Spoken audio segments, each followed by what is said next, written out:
Another episode of Trash Talk or the Combat Report. We haven't decided yet. But as always, I am Damian Hill, and with me, as always, is TJ O'Connor. Now, we're kind of here just kind of discussing random topics, I don't know, the state of MMA as what it is right now, state of boxing. I mean, it's crazy. I would, just crazy, like where we're at right now in the combat world. Oh yeah, no, this is the best time to be alive. Upcoming fights, fights that just happened, everything. Fights are the best. But what I wanted to talk about with you is going off what people have been talking about the last month or so, and that's the Devin Haney Ryan Garcia fight. And people want to talk about before the fight, after the fight. I want to talk about something very specific because when I saw this, I thought of you right away. It was, Ryan was doing all this stuff in the fight, talking about all the drugs, all the women, all the drugs. I said drugs twice. That's what he was doing. But he's talking about all this stuff, and then as soon as the fight's over, he has the performance he had, undeniable, and then comes out and goes, "Ha, that was a joke. I got you guys. This was a character I was playing for the last couple of weeks." And the first thing I thought was, "Damn it, Damian Hill." So when you saw that, what were you thinking, and how did that come in? Well, when I had first saw him, like, because I followed his career way before this Devin Haney fight, he was a different guy, and then all of a sudden when this fight got signed, it's like he's drinking, he's partying, he's hitting up Instagram hoes and all that stuff, and it was just funny to me, like, because I was like, he's doing something. There has to be something going on because if I'm on my level, like fighting locally, and I'm willing to play these mind games, he must be playing a mind game. But the thing is that after the fight, it's like now you're like, was he playing a mind game? Is that really him? Was he pretending to be a humble person at the beginning of his career? Was he actually this cocky, arrogant, druggy, Instagram hoe chasing motherfucker this whole time? Was that what he was all about? And he was just hiding it? Or is he that humble guy and he's trying to make people believe that he's not so that he can get inside their head or make them believe that he's not taking it serious as he did with Devin Haney? And that's the thing. Now, one of those things is true. One of them is true, or both. There could be a mixture combination of both. Maybe he does want honor, he does want respect, but he also likes girls a lot. They could be that, but he either is that humble. I like to believe he's either that humble person or what he's become or what he's made himself seem like. And now, if he is that humble person and he really is this nice, genuine guy who likes to treat people with respect or whatever, now how do you convince anybody that has only seen you be this douchebag?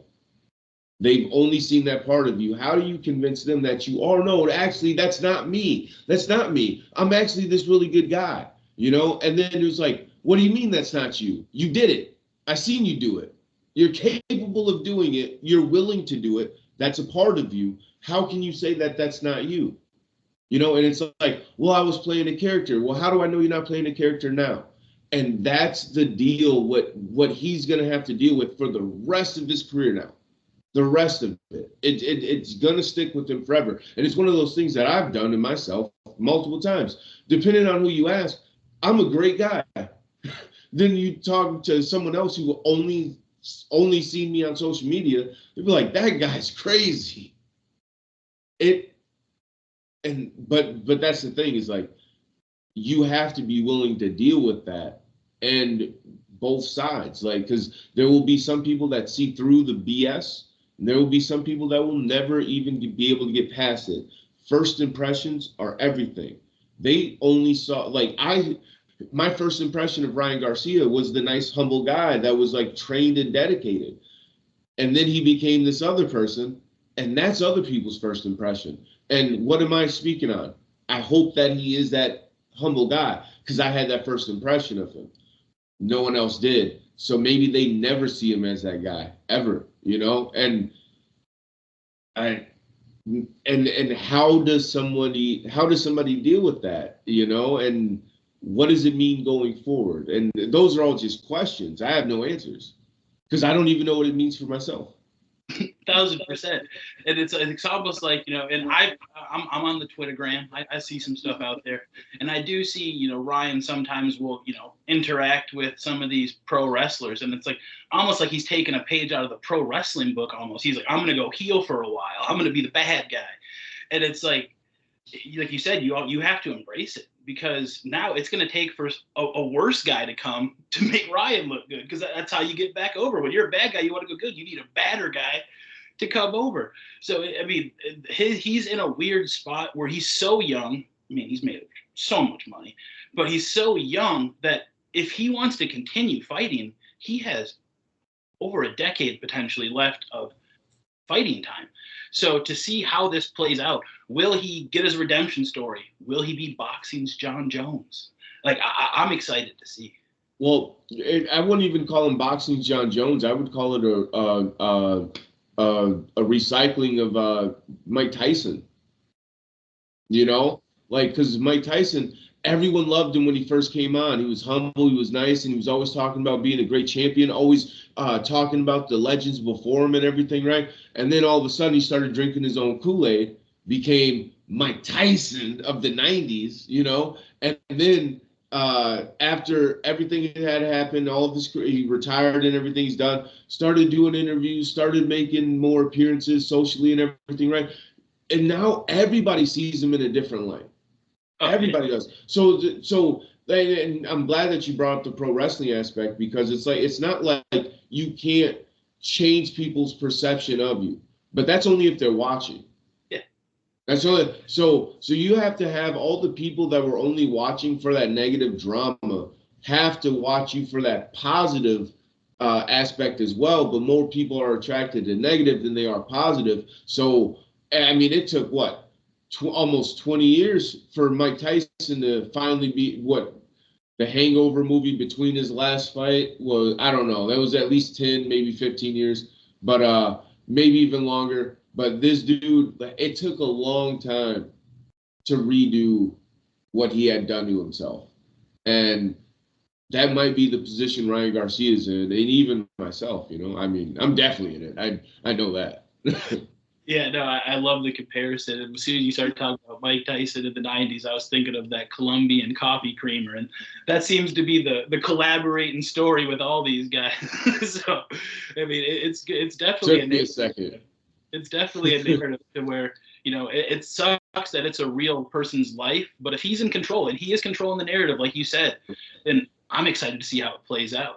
That's just it's a movie that we get to watch through boxing. And like you said, you have to be able to watch it. Unfortunately for me, I'm the guy that watches everything. So I will see how this plays out eventually down the line. But like you said, there's people that see episode number 1, go, I don't like this show. And then they're telling you, 15 years later that Friends was a bad TV show or something like that. You know what I mean? They see it once, they go, nah, that's not for me. I've never seen it. It's interesting to see how that play out. But when it came down to it, I mean, he was really pushing the envelope. And, I mean, he's doubled down on it post-fight. So it's not like he's really pulled back. So, I mean,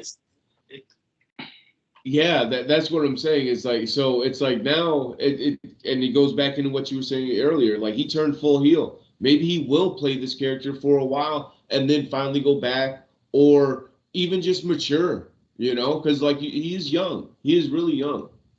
Yeah, he's like 20. Barely rent a car.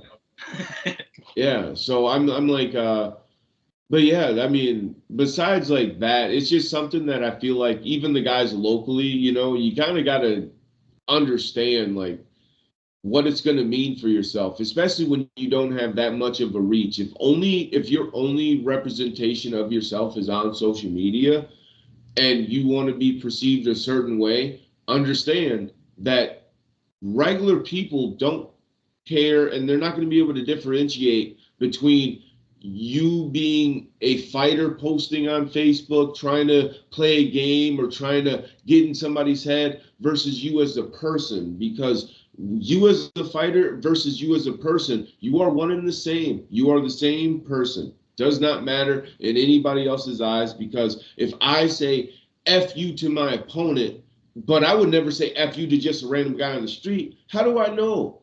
How do I know that that's true? You said it once. You're willing to do it. There's some type of circumstance that will put you in a position where you're willing to do X, Y, and Z. Now, what's to say that there's not another circumstance that you won't do that to your girlfriend or your wife or whatever?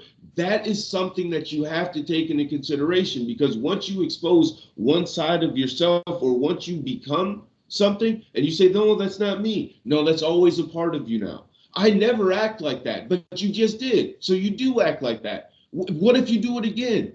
There is something that will make you do that. Now, maybe it's not your kids. Maybe it's not your wife. Maybe it's not a vulnerable person in your life that will make you do certain things or say certain things. Great. I hope that's true. But how does anybody know? No one does. You did it. Always keep that in mind. I was just making a statement. Yeah, no, like I said, I didn't want. I wanted that to fade into black. I wanted that to sink into the soul of people, because, like you said, it doesn't matter what you want it to be. It's what it is. Like, this is probably off on a tangent, but when you're saying that, the only thing I can think of is UFC's favorite son, Colby Covington, because Colby, like 4 out of 5 people that know Colby will swear up and down he's the best guy that's ever met. But because of the personality he puts online, 80% of the world hates Colby. They're like, oh, he's a horrible guy. He does this, he does that. And then there's people that know him. I mean, who say not everybody that knows him thinks he's a great guy. You know, he has enemies for sure. Most people will say, oh no, he's a well-spoken kid. He's a great guy. You know, this is a show. He probably doesn't want me to say that.